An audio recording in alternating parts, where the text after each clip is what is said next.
আল্লাহ রাব্বুল আলামিন পবিত্র কোরআনুল কারীমের মধ্যে বলেন, আল্লাহ রাব্বুল আলামিন পবিত্র কোরআনুল কারীমের মধ্যে বলেন, কুল্লু নাফসিন যায়িকাতুল মাউত, সকল প্রাণীকে একদিন মৃত্যুর স্বাদ আস্বাদ গ্রহণ করতে হবে। সুম্মা ইলাইনা তুরজাউন, আল্লাহ রাব্বুল আলামিন বলেন, শুধু যে তারা মৃত্যুবরণ করবে এটাই কিন্তু কেন হয়। সুম্মা ইলাইনা তুরজাউন, তারা আবার আমার কাছে পুনরায় ফিরে আসতে হবে। রব্বুল আলামিন বলেন, মিনহা খালাকনাকুম ওয়া ফীহা নুঈদুকুম ওয়া মিনহা নুখরিজুকুম তারাতান উখরা, আমি যে তোমাদেরকে মাটির থেকে সৃষ্টি করেছি, তোমরা আবার এই মাটিতেই পুনরায় ফিরে যেতে হবে, আবার পুনরায় তোমরা জীবিত হবে, তোমরা আমার কাছে আবার ফিরে আসতে হবে। কার কথা? আল্লাহ রাব্বুল আলামিন বলেন, তোমরা যখন আমার কাছে ফিরে আসবে, যখন তোমরা আমার কাছে ফিরে আসবে, তোমাদের জীবনের হায়াত শেষ হবে, তোমরা যখন মৃত্যু পথযাত্রী হবে, তোমাদেরকে যখন কবরের দিকে নেওয়া হবে, তোমাদেরকে যখন আখিরাতের দিকে নেওয়া হবে, রব্বুল কারীম বলেন, তোমাদের সাথে তিনটি জিনিস যাবে। কয়টি? যখন মালাকুল মউত হযরত আজরাইল যখন মানুষের মৃত্যুবরণ, মানুষের রূহ কবজ করে নেয়, ওই মানুষকে যখন গোসল দিয়ে কাফন পরিয়ে যখন ওই মুর্দাকে যখন কবরের দিকে নিয়ে যাওয়া হয়, ওই মুর্দার সাথে কয়টি জিনিস যায়? তিনটি জিনিস যায়। কয়টি? রাসূল সাল্লাল্লাহু আলাইহি ওয়াসাল্লাম বলেন, দুইটি জিনিস আবার পুনরায় ফিরে আসে, আর বাকি একটি জিনিস ওই ব্যক্তির সাথে চলে যায়। ফিরে আসে কয়টি জিনিস? দুইটি জিনিস। মৃত্যু ব্যক্তির সাথে থাকে কয়টি জিনিস? একটি জিনিস। সাহাবায়ে কেরাম আলোচনা করেন, ইয়া রাসূলুল্লাহ, মৃত্যু ব্যক্তির সাথে যে তিনটি জিনিস যায়, ওই জিনিসগুলো কি? রাসূল সাল্লাল্লাহু আলাইহি ওয়াসাল্লাম বলেন, এক নাম্বার তার আহার, পরিবার যখন মৃত্যু ব্যক্তিকে দাফন করা হয়, পুনরায় আবার কি আছে? ফিরে আসে।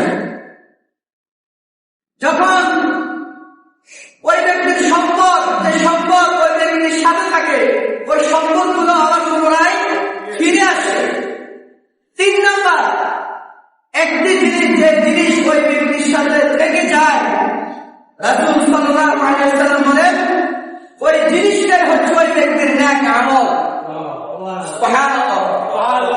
ওই ব্যক্তির সাথে থাকবে কি? শুধুমাত্র নেক আমল।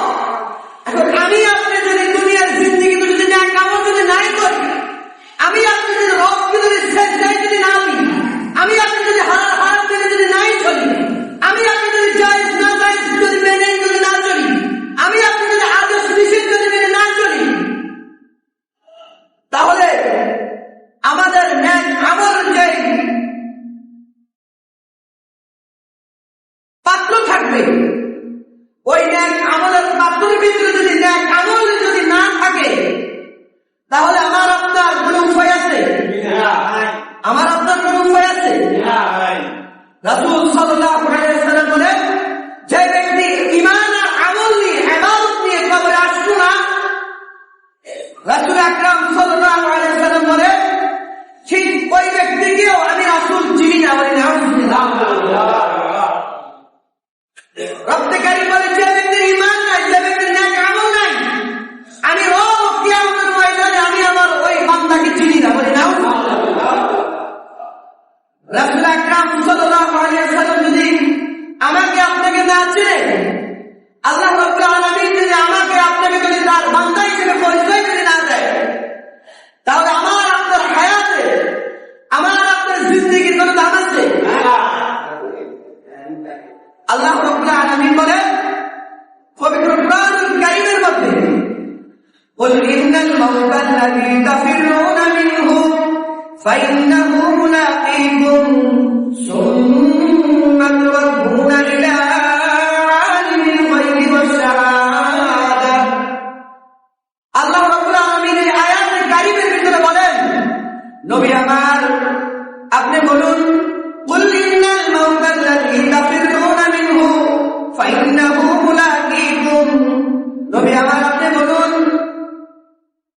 তোমরা যে মৃত্যুর থেকে পালায়ন করো, তোমরা যে মৃত্যুর থেকে বাঁচতে চাও, আল্লাহ রাব্বুল আলামিন বলেন আইনামা তাকুনু ইউদরিকুমুল মাউত ওয়ালাউ কুনতুম ফী বুরুজিন মুশাইয়াদা।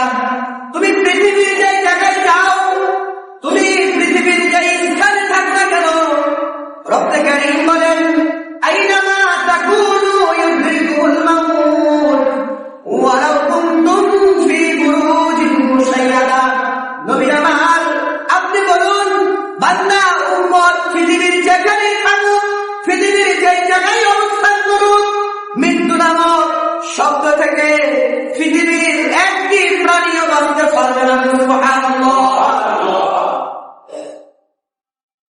আল্লাহ রাব্বুল আলামিন বলেন দুনিয়ার মানুষ যতদিন তোমাদের হায়াত আছে, যতদিন তোমাদের নাকের মধ্যে নিঃশ্বাস আছে, যতদিন তোমাদের শ্বাস প্রশ্বাস চলবে, রব্বুল কারীম বলেন ততদিন পর্যন্ত আমি রব তোমাদেরকে ভালোভাবে যাওয়ার জন্য সুযোগ দিয়ে নিয়েছি। আল্লাহ রাব্বুল আলামিন বলেন যখন তোমাদের কাছে মালাকুল মউত আসবে, কুল্লু নাফসিন যায়িকাতুল মাউত, যখন মালাকুল মউত তোমাদের সামনে চলে আসবে, আল্লাহ রাব্বুল আলামিন বলেন যেভাবে আমি পৃথিবীর বাচ্চা সাদ্দাত ছিল, সাদ্দাতকে আমি সময় দিই নাই, নমরুদ পৃথিবীর বাচ্চা ছিল, নমরুদকে সময় দেওয়া হয় নাই। আল্লাহ রাব্বুল আলামিন বলেন ঠিক তেমনি ভাবে কুল ইন্নাল মাউতাল্লাযী তাফিরুনা মিনহু। নবী আমার আপনি বলুন আমি রব তোমাদের যখন মৃত্যুর সময়, তোমাদের যখন মৃত্যুর সময় ঘনিয়ে আসবে, আমি রব তোমাদেরকেও 1 মিনিট 1 সেকেন্ড সময় দেওয়া হবে না। সুবহানাল্লাহ। তাদেরকে তো সময় দেয়নি, আমাকে আপনাকে সময় দিবে না। আল্লাহ রাব্বুল আলামিন বলেন তোমাদের সময় ততক্ষণ পর্যন্ত যতক্ষণ পর্যন্ত তোমাদের গলার ভিতরে বলানি না আসবে, অর্থাৎ মালাকুল মউতের থাবা যতক্ষণ পর্যন্ত তোমাকে আমাকে না দিবে, আল্লাহ রাব্বুল আলামিন বলেন ততক্ষণ পর্যন্ত আমি রব তোমাদেরকে ভালো হয়ে যাওয়ার জন্য সুযোগ দিয়েছি। যদি তোমরা ভালো না হও, আল্লাহ রাব্বুল আলামিন বলেন, আল্লাহ রাব্বুল আলামিন বলেন যখন তুমি আখিরাতের পথযাত্রী হবে, যখন তুমি আলামে বারযাখে যাবে, যখন মালাকুল মউত তোমার রূহ কবজ করবে, আমি রব কিয়ামতের ময়দানেও যদি তোমার ঈমান আর আমল যদি না থাকে, আমি রব তোমাকে শুধু চিনব না, আমার হাবিব জনাব মুহাম্মদুর রাসূলুল্লাহ সাল্লাল্লাহু আলাইহি ওয়াসাল্লাম তোমাকে উম্মত বলে স্বীকার করবে না। বলি নাউযুবিল্লাহ। আল্লাহ রাব্বুল আলামিন বলেন আইনামা তাকুনু ইউদরিকুমুল মাউত ওয়ালাউ কুনতুম ফী বুরুজিন মুশাইয়াদা। পৃথিবীর যেখানে থাকো, যেখানে পালায়ন করো, মৃত্যু নামক শব্দ থেকে পৃথিবীর কেউ বাঁচতে পারবে না। এটা তোমার সাথে মোলাকাত করবে, তুমি চাইলেও আসবে, না চাইলেও আসবে। যেখানেই তুমি থাকো, যেখানে তুমি পালায়ন করো, তোমার সাথে এই মৃত্যু নামক ফেরেশতা তোমার সাথে মোলাকাত করবেই। আল্লাহ রাব্বুল আলামিন বলেন মৃত্যুর যন্ত্রণা বড় কঠিন, মৃত্যুর যন্ত্রণা বড় ভয়াবহ অবস্থা। আল্লাহ রাসূল সাল্লাল্লাহু আলাইহি ওয়াসাল্লাম জিনার কাছে হযরত মালাকুল মউত আসার আগে পারমিশন চাইছে, জিনার ঘরে ঢোকার আগে তিনার কাছে পারমিশন চাইছে, তিনার কাছে অনুমতি চাইছে। রাসূল আকরাম সাল্লাল্লাহু আলাইহি ওয়াসাল্লাম বলেন তোমাদের কাছে এমন একজন ফেরেশতা আসবে, তোমাদের সাথে এমন একজন ফেরেশতার মুলাকাত হবে, যেহেতু রব্বুল আলামিন তোমাকে হায়াত দিয়েছে, যেহেতু রব্বুল আলামিন তোমাকে দুনিয়ার জিন্দেগিতে থাকার জন্য আল্লাহ রব্বুল আলামিন পাঠিয়েছে। রাসূল আকরাম সাল্লাল্লাহু আলাইহি ওয়াসাল্লাম বলেন আমার কাছে যেভাবে মালাকুল মউত এইভাবে আমার সকল উম্মতের কাছে মালাকুল মউত পৌঁছে যাবে। আল্লাহ রাসূল সাল্লাল্লাহু আলাইহি ওয়াসাল্লাম বলেন, মৃত্যুর যন্ত্রণা কেমন হবে? আল্লাহ রাসূল সাল্লাল্লাহু আলাইহি ওয়াসাল্লামের যখন মালাকুল মউত তার ঘরের ভিতরে প্রবেশ করলেন, মালাকুল মউত হযরতে আজরাইল আল্লাহ রাসূলকে সালাম দিলেন, আসসালাতু ওয়াসসালামু আলাইকা ইয়া রাসূলুল্লাহ। হযরত জিবরিল আমিন বলতেছে, ইয়া রাসূলুল্লাহ, আজকে আমি একা আসি নাই, আমার সাথে এমন একজন ফেরেশতা এসেছে, যে ফেরেশতা দুনিয়ার কারো কাছে যাইতে পারমিশন চায় না, দুনিয়ার কারো সামনে যাইতে পারমিশন চায় না, দুনিয়ার কোন রাজা বাদশার সামনে যাইতে অনুমতি চায় না, দুনিয়ার কোন ক্ষমতাশীল ব্যক্তির সামনে যাইতে অনুমতি চায় না। ইয়া রাসূলুল্লাহ, আজকে আমি একা আসি নাই, আজকে আমার সাথে এমন একজন ফেরেশতাকে আমি নিয়ে এসেছি, আপনি যদি অনুমতি দেন ওই ফেরেশতা আপনার ঘরের ভিতরে প্রবেশ করবে। সুবহানাল্লাহ। রাসূল সাল্লাল্লাহু আলাইহি ওয়াসাল্লাম বলতেছে, ভাই জিবরাইল, তুমি বুঝি একা আসো নাই? তোমার সাথে কে এমন ফেরেশতা, কোন এমন ফেরেশতা এসেছে, আসতে বলো। মালাকুল মউত যখন হযরতে আজরাইল রাসূল আকরাম সাল্লাল্লাহু আলাইহি ওয়াসাল্লামের ঘরের ভিতরে প্রবেশ করলেন, সালাম দিলেন, ইয়া রাসূলুল্লাহ, সালাতু ওয়া সালামু আলাইকা ইয়া রাসূলুল্লাহ, সালাতু ওয়া সালামু আলাইকা ইয়া হাবিবাল্লাহ। ঘরের ভিতরে যখন প্রবেশ করলেন, হযরত জিবরিল আমিন বলতেছে, ইয়া রাসূলুল্লাহ, এই ফেরেশতাই হচ্ছে হযরতে মালাকুল মউত। জিজ্ঞাসা করলেন, তিনি কেন আসলো? হযরত জিবরাইল বলতেছে, ইয়া রাসূলুল্লাহ, উনি আপনার রূহ করার জন্য এসেছে। হযরতে জিবরিল আমিন বলতেছে, ইয়া রাসূলুল্লাহ, আল্লাহ রাব্বুল আলামিনের ওয়ার্ডার, আপনি যদি অনুমতি দেন তাহলে হযরতে মালাকুল মউত আপনার শরীরে হাত দিবে। সুবহানাল্লাহ। আপনি যদি অনুমতি দেন তাহলে আপনার শরীরে হাত দিবে, বলে আমি যদি অনুমতি না দেই? হযরত জিবরাইল আমিন বলে, ইয়া রাসূলুল্লাহ, আপনি যদি অনুমতি না দেন তাহলে জিবরাইল হযরত মালাকুল মউতের সাহস নাই আপনার শরীর মুবারকে হাত দেওয়ার। সুবহানাল্লাহ। বলতেছে, আমি যদি অনুমতি না দেই রূহ কবজ করার জন্য, জিবরাইল আমিন বলতেছে, ইয়া রাসূলুল্লাহ, আপনি যদি অনুমতি নাই দেন তাহলে আল্লাহ রাব্বুল আলামিনের ওয়ার্ডার, আমি আমার মালাকুল মউতকে নিয়ে আমি আল্লাহ রাব্বুল আলামিনের কাছে চলে যাব। বলতেছে, আমি যদি অনুমতি দিই তাহলে, বলতেছে, আপনি যদি অনুমতি দেন তাহলে আপনার রূহ কবজ করে নেবে মালাকুল মউত, তারপরে আপনার সাথে আর স্বয়ং রব্বে কারীমের সাথে মুলাকাত হয়ে যাবে। সুবহানাল্লাহ। বলতেছে, আপনার হাবিব স্বয়ং রব্বুল আলামিন আপনার সাথে মুলাকাত করার জন্য অপেক্ষমান আছে।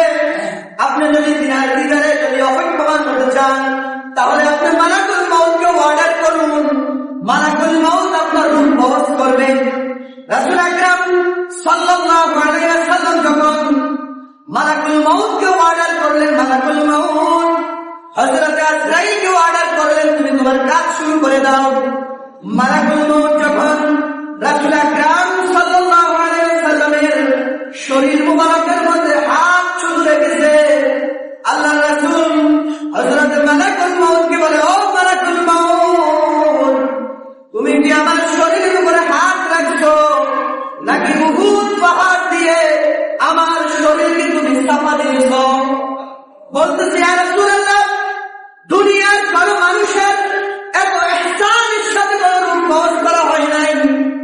আমাকে স্বয়ং রব্বে কারীম বলে দিয়েছে, আমি যেন রূহ কবজ করার সময় আপনার সাথে কোনো বেয়াদবি না হয়। ইয়া রাসূলুল্লাহ, দুনিয়ার কোন মানুষের এত ইহসানের সাথে রূহ কবজ করি নাই। আপনার যেভাবে রূহ কবজ করতেছি, হযরতে রাসূল আকরাম সাল্লাল্লাহু আলাইহি ওয়াসাল্লাম বলেন, মালাকুল মউত যদি আমার এত ইহসানের সাথে যদি রূহ কবজ করা হয় তাহলে আমার গুনাহগার উম্মতের কি অবস্থা হবে? সুবহানাল্লাহ।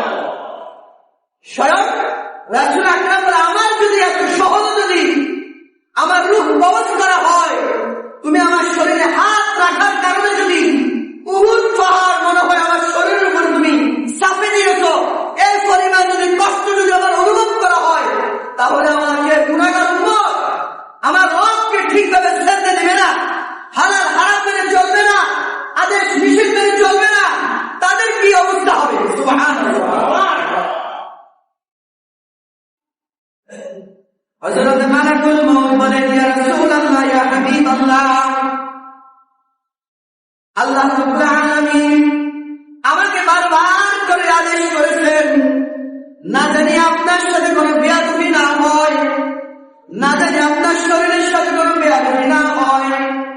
ইয়া রাসূলুল্লাহ, আপনি আপনার উম্মতবাসীকে জানিয়ে দিন। হযরত জিবরিল আমিন বলতেছে, ইয়া রাসূলুল্লাহ, আপনি আপনার উম্মতবাসীকে জানিয়ে দিন, আপনার যদি কোনো উম্মত 5 ওয়াক্ত সালাত জামাতে আদায় করে, যদি ওই ব্যক্তি যদি শিরক যদি না করে, ওই ব্যক্তি যদি রবের সাথে শিরক না করে, হালাল হারাম মেনে যদি ওই ব্যক্তির জিন্দেগিকে যদি ওই ব্যক্তি পরিচালনা করতে পারে, ইহদিনাস সিরাতাল মুস্তাকিমের পথে যদি ওই ব্যক্তির আমলকে, ওই ব্যক্তির জীবনকে যদি পরিচালনা করতে পারে, ইয়া রাসূলুল্লাহ, আল্লাহ রাব্বুল আলামিনের পক্ষ থেকে অর্ডার, আমি জিবরিল আমিন বলতেছি, আল্লাহ রাব্বুল আলামিন বলেন, যেভাবে একটি নবজাতক মায়ের কোলে দুধ পান করতে করতে ঘুমিয়ে যায়, আমি জিবরিল আমিন বলতেছি, হযরত মালাকুল মউত আপনার উম্মতের এমন ভাবে রূহ কবজ করবে, ওই ব্যক্তি যেন তার মায়ের কোলে দুধ পান করতে করতে ঘুমিয়ে গেলে যেভাবে কোনো টের পায় না। রব্বে কারীম বলেন, কোন উম্মত, কোন বান্দা যদি রাসূলের তরিকা অনুযায়ী যদি জীবন গঠন করে, রাসূলের তরিকা অনুযায়ী যদি জীবন যাপন করে, ইহদিনাস সিরাতাল মুস্তাকিমের পথে তার আমলকে ওই ব্যক্তি যদি পরিচালনা করে, রব্বে কারীম বলেন, ওই ব্যক্তির মৃত্যুটাই হবে একটি জান্নাতি মৃত্যু। সুবহানাল্লাহ। আর যদি হযরত জিবরিল আমিন বলেন, আর যদি কোন ব্যক্তি যদি রবকে যদি সিজদা না দেয়, হালাল হারাম মেনে যদি না চলে, যেভাবে একটা জীবিত বকরির শরীর থেকে চামড়াকে টেনে টেনে টেনে টেনে ঘোরা হলে যে পরিমাণ কষ্ট পাবে, আপনার এক একজন উম্মতের রূহ কবজ করার সময় এর চাইতে আরো 1000 গুণ কষ্ট হবে বলে নাউজুবিল্লাহ। তাহলে মৃত্যুর যে একটা যন্ত্রণা, মৃত্যুর যে একটা কষ্ট, এটাকে আমি আপনি খাবো না? এটা আমাকে আপনাকে দেওয়া হবে না? হবে কি না? আল্লাহ রাব্বুল আলামিন বলেন, কোন ব্যক্তি যদি তার জীবনকে যদি ইহদিনাস সিরাতাল মুস্তাকিমের পথে যদি পরিচালনা করতে পারে, যেভাবে নবজাতক শিশু তার মায়ের কোলে দুধ পান করা অবস্থায় ঘুমিয়ে যায়, ঠিক মালাকুল মউত ওই ব্যক্তির রূহ ওইভাবে কবজ করবে। সুবহানাল্লাহ। ওই ব্যক্তি টেরই পাবে না। আমরা শুধু দুনিয়া নিয়ে আসছি, আমরা শুধু দুনিয়ার ভোগ বিলাস নিয়ে আসছি। রাসূল বলেন, আকসিরু যিকর হাযিহিল লাযযাতিল মাউত, তোমরা অধিক পরিমাণে মৃত্যুকে স্মরণ করো, যে মৃত্যু তোমার স্বাদ আস্বাদকে ধ্বংস করে দেয়, যে মৃত্যু আনন্দ উৎসবকে ধ্বংস করে দেয়, যে মৃত্যু তোমার ছেলে মেয়ের থেকে তোমাকে বিচ্ছিন্ন করে দেয়, তোমার স্ত্রী থেকে তোমাকে বিচ্ছিন্ন করে দেয়। আকসিরু যিকর হাযিহিল লাযযাতিল মাউত, তুমি বেশি বেশি মৃত্যুকে স্মরণ করো। রাসূল বলেন, যে ব্যক্তি দৈনিক 20 বার মৃত্যুকে স্মরণ করবে, ওই ব্যক্তি যদি ওই দিন মারা যায়, বিজয় হিসেবে জান্নাত হবে। এখন আমি আপনি যদি 20 বার যদি মৃত্যু মৃত্যু মৃত্যু যদি করতে থাকি, এটাকে কি স্মরণ করা হলো? হ্যাঁ, এটা তো স্মরণ না। রাসূল বলেন, আপনি যে জিনিস করবেন, নামাজ পড়ুন, ব্যবসা বাণিজ্য করুন, নিজের ক্ষেত খামারে কাজ করুন, যা কিছুই করেন, আপনি সব কিছুর ক্ষেত্রে আপনার মাথায় চিন্তা থাকতে হবে, এটাই আমার শেষ কাজ, এটাই আমার জীবনের শেষ নামাজ, এটাই আমার জীবনের শেষ কর্ম। রাসূল বলেন, তুমি যদি ঠিক তেমনি ভাবে যদি তোমার 24 ঘন্টা হায়াতকে যদি তুমি যদি কাটাইতে পারো, তাহলে তোমার দ্বারা কোনো নামাজ ছাড়া যাবে না, তোমার দ্বারা কোনো গুনাহের কাজ হবে না, তোমার দ্বারা কোনো ঘুষের কাজ হবে না, তোমার দ্বারা কোনো জেনারের কাজ হবে না। রাসূল বলেন, তখনই তুমি মারা গেলে বিনা হিসাবে জান্নাত পাবে। সুবহানাল্লাহ। আল্লাহ রাব্বুল আলামিন বলেন, ওয়া মাল হায়াতুদ দুনিয়া ইল্লা মাতাউল গুরুর। আল্লাহ রাব্বুল আলামিন বলেন, দুনিয়াটাই হচ্ছে ধোঁকা। দুনিয়াটা কি ধোঁকা? আচ্ছা বলেন তো, আমি আপনি যখন দুনিয়ার মায়া ত্যাগ করে চলে যাব, আমার সাথে আপনার সাথে যে আমাদের স্ত্রী একসাথে না থাকলে ঘুম আসে না, ওই ব্যক্তি আমার আপনার সাথে যাবে? কথা বলবো, ওই ব্যক্তি আমার আপনার সাথে যাবে? আমার ছেলে আমার মেয়ের জন্য আমি এতটুকু করতেছি, যে ছেলে মেয়ের জন্য আমার আপনার জিন্দিগি শেষ, যে ছেলে মেয়ের জন্য কত নামাজ ছেড়ে দিয়েছি, যে ছেলে মেয়ের জন্য হালাল হারামও আমরা মানি নাই, ওই ছেলে মেয়ে কি আমার আপনার সাথে যাবে? যাবে? যেই দুনিয়ার জিন্দিগি থাকার জন্য যে ঘর আমি আপনি নির্মাণ করেছি, আর আমার এসে থাকার জন্য বক্স কাটে যে আমরা ঘুমাই, বলেন তো আমার আপনার বিশ্বাস যাওয়ার পরে আমাকে আপনাকে কোথায় রাখবে? খাটায় রাখবে নাকি ফ্লোর রাখবে? কোথায় রাখবে? তাহলে দুনিয়াটা কি ধোঁকা না? দুনিয়াটা ধোঁকা না? ওমান হায়াতুদ দুনিয়া ইল্লা মাতাউল গুরুর। রব্বে কারীম বলেন দুনিয়াটাই হচ্ছে ধোঁকা। যে ব্যক্তি যত বেশি দুনিয়ার পিছে ছুটবে, রব্বে কারীম বলল ওই ব্যক্তি তার আখিরাতকে কত বেশি নষ্ট করবে। নাউযুবিল্লাহ। রাসূল আকরাম সাল্লাল্লাহু আলাইহি ওয়াসাল্লাম বলেন হুব্বুদ দুনিয়া রাসু কুল্লি খতিয়া। দুনিয়ার মুহাব্বত সমস্ত গুনাহের মূল। ঠিক না? দুনিয়ার মুহাব্বত হচ্ছে সব গুনাহের মূল। সব গুনাহের মূল হচ্ছে দুনিয়া। অথবা সব গুনাহের মূলটা কি? দুনিয়া। দুনিয়ায় থাকার জন্যই তো আমরা নামাজ পড়তেছি, দুনিয়ায় থাকার জন্যই তো আমরা ছেলে মেয়েকে নিয়ে কত নামাজ পড়তে করতেছি, ছেলে মেয়ের জন্য কত হালাল হারাম না মেনে চলতেছি। আসলে এরকম মানুষ? তাহলে হুব্বুদ দুনিয়া রাসু কুল্লি খতিয়া। রাসূল বলেন দুনিয়ার যে মুহাব্বত, যে ব্যক্তি থাকতে পারবে না ওই ব্যক্তির আখিরাত বিনষ্ট হয়ে যাবে। নাউযুবিল্লাহ। আর যে ব্যক্তি দুনিয়া ছেড়ে দিবে আখিরাত করবে, রব্বে কারীম বলেন ওই ব্যক্তি হচ্ছে ফকির মুত্তাকি। বলি সুবহানাল্লাহ। তাহলে আমরা কি চাই? দুনিয়া চাই নাকি আখিরাত চাই? দুনিয়া চাই নাকি আখিরাত চাই? যে বাদশাহ যুলকারনাইন কত বড় একজন বাদশা ছিলেন। বাদশাহ যুলকারনাইন তিনি পুরা পৃথিবী বাদশা ছিলেন, পুরা পৃথিবীর রাজত্ব করতেন বাদশাহ যুলকারনাইন। তিনি মৃত্যুর আগ পর্যন্ত তার সন্তানদেরকে নসিহত করলেন, আমার সন্তানেরা আমি যখন মৃত্যুবরণ করবো তোমাদের কাছে আমার একটা নসিহত, তোমরা আমাকে সুন্দরভাবে গোসল দিয়ে যখন তোমরা কাফন পরিধান করবা, ওই কাফনের দুই পাশ দিয়ে আমার দুই হাত বের করে শহরের অলি গলি আমাকে তোমরা ঘুরাইবা। সুবহানাল্লাহ। এটা শুধু ঘুরানি না, এটা দুনিয়াবাসীর জন্য শিক্ষা, দুনিয়াবাসীর জন্য এটা শিক্ষা নেওয়া। বাদশাহ যুলকারনাইন বলেন তোমরা পুরা শহরের অলি গলি আমাকে ঘুরাইবা। তার সন্তানেরা বলতেছে যে আব্বাজান আপনি এত বড় একজন বাদশা, এত বড় একজন ক্ষমতাশীল, এত বড় একজন ক্ষমতাবান, আপনি বলেন আপনার মৃত্যুর পরে আপনাকে পুরা শহরের অলি গলি দুই হাত বের করে ঘুরে দেব কেন? বাদশাহ যুলকারনাইন বলতেছে ও আমার সন্তানেরা, আমি দুনিয়াবাসীকে শিক্ষা দিতে চাই যে আমি যে এত বড় একজন বাচ্চা ছিলাম, পুরা পৃথিবীর বাচ্চা, আমার এত সম্পদ, আমার এত ক্ষমতা, আমার এত দাপট, যখন আমি দুনিয়ার মায়া ত্যাগ করতেছি, বরং আমার সাথে কিছুই যাইতেছে না, শুধু একমাত্র খালি হাত নিয়ে আমি কবরের পথে চাপতে হয়েছি। দুনিয়াবাসীকে আমি এটা শিক্ষা দেওয়ার জন্য তোমাদেরকে বলছি, তোমরা আমার মৃত্যুর পরে এটাই করবা। দুনিয়াবাসী আমার থেকে শিক্ষা নিবে যে তোমরাও দেখে রাখো, তোমরাও শিক্ষা নাও, তোমরাও যত সম্পদের মালিক হও, তোমরাও যত দুনিয়াদার হও, যত ক্ষমতাশীল হও, বাদশাহ যুলকারনাইন আমি যেভাবে মৃত্যুর পথে যাত্রী হয়েছি ঠিক তেমনি ভাবে তোমরা একইভাবে আমার মতন খালি হাত নিয়ে কবরে যেতে হবে।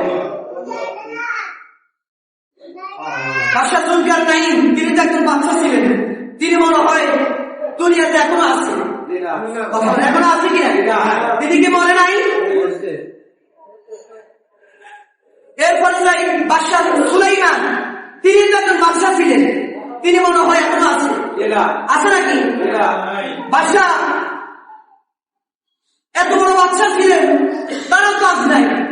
তাহলে আমি আপনি থাকার কোনো গ্যারান্টি আছে? হ্যাঁ, আমি আপনার থাকতে পারবো? আমার আপনার কোনো থাকার কোনো গ্যারান্টি নেই, আমি আপনার কোনো থাকার কোনো নিশ্চয়তা নাই। এর জন্য রাসূল বলেন হুব্বুদ দুনিয়া রাসূলুল খতিয়া, দুনিয়ার যে মুহাব্বত এটাই হচ্ছে গুনাহের মূল। তাহলে আমরা কি আখিরাত ধরবো নাকি দুনিয়া ধরবো? আখিরাত ধরবো নাকি দুনিয়া ধরবো? আখিরাত ধরবো। নামাজ ছাড়বো নাকি ছড়বো? নামাজ ছাড়বো নাকি ছড়বো? অন্যের পিছনে সমালোচনা করবো নাকি ছাড়বো? অন্যের বিপদ করবো নাকি ছাড়বো? কই ছাড়ি আমরা? কই ছাড়ি আমরা? তার কারণ বুঝতে হবে আমাদের ভিতরে দুনিয়া ঢুকে গেছে, আমরা দুনিয়াদার হয়ে গেছি, আমরা দুনিয়ামুখী হয়ে গেছি। এই জন্য আমরা গুনাহ ছাড়তে পারি না। সারাক্ষণ 24 ঘন্টা শুধু আমরা দুনিয়ার ফিকির করি, আখিরাতের চিন্তা মোটেও আমরা ফিকির করি না, আখিরাতের চিন্তাই আমরা করি না। যদি আমি আপনার আখিরাতের চিন্তা করতাম, বলেন আমার আপনার দ্বারা নামাজ ছাড়া যেত? আমি আপনার নামাজ ছাড়তাম? আমি আপনি অন্যের সমালোচনা করতাম? আমাদের ভিতরে কোনো পরিবর্তন নাই, আমাদের ভিতরে কোনো পরিবর্তন নাই। এই জন্য দুনিয়ামুখী না হয়ে আখিরাতমুখী করি, তাহলে আমার আপনার জন্য কল্যাণ। এজন্য আমরা কি হব? আখিরাতমুখী হব। কি মুখী হব? আখিরাতমুখী। আল্লাহ রাব্বুল আলামিন আমাদেরকে আখিরাতের চিন্তা বেশি বেশি করার তৌফিক দান করুন। আল্লাহ রাব্বুল আলামিন আমাদেরকে আখিরাতের ফিকির বেশি বেশি করার তৌফিক দান করুন। আমিন। ওয়া আখিরু দাওয়ানা আলহামদুলিল্লাহি রাব্বিল আলামিন। আসসালামু আলাইকুম ওয়া রাহমাতুল্লাহি ওয়া বারাকাতুহু।